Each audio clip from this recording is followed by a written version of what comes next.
We have been hearing for the better part of a year now each presidential candidate's position when it comes to border security. But that's down at the U.S.-Mexico border. So what about our northern border? Is it secure? And who or what is coming across from Canada? Valley News Team's Bradford Eric has our investigation. For years, this video has been the rallying cry for those wanting more secure borders. Oh, there's another one. Another plane just hit. Our biggest fear, that this could happen again. But we've been hyper-focused down here, the U.S.-Mexico border. Thanks in part to Donald Trump.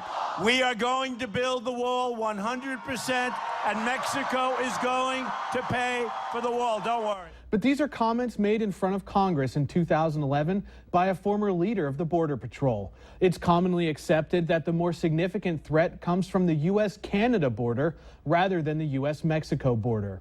Concerns over security prompted senators to ask for this, the state of America's border security. Some shocking findings of the report: we've spent more than $100 billion, and the border's still not keeping illegal drugs out.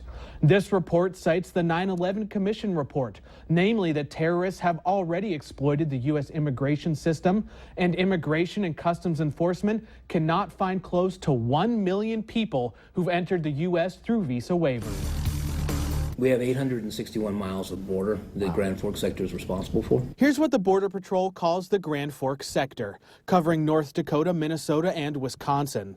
I asked him about Trump's comments and if we need a wall up north. You know, there's not a reason to put a wall fence that heavy infrastructure. Chief Heitke says they actually see more drugs being funneled north across the border than out of Canada.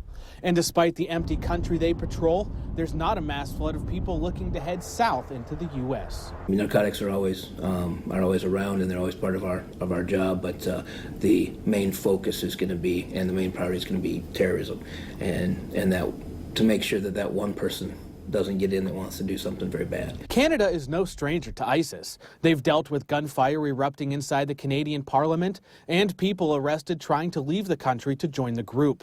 Add to that a failed $16 million project to screen Syrian refugees that, quote, did almost nothing to catch refugees who might be linked to criminal or terrorist groups. Male in black clothing, he's still firing rounds. About a year ago, a shooting rampage in California leaves 14 dead as those responsible pledge allegiance to ISIS on social media. It's called polls. There's dead people everywhere.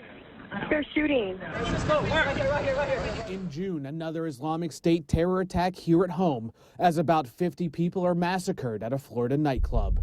And the fear is the next attack will be carried out by someone coming through here. Bradford Eric, Valley News Live. Coming up tonight on Valley News Live 10 at 10, Bradford teams up with the Border Patrol as they ride along what's known as the Slash. Find out what those on the front lines of stopping terrorism think about the state of our border security.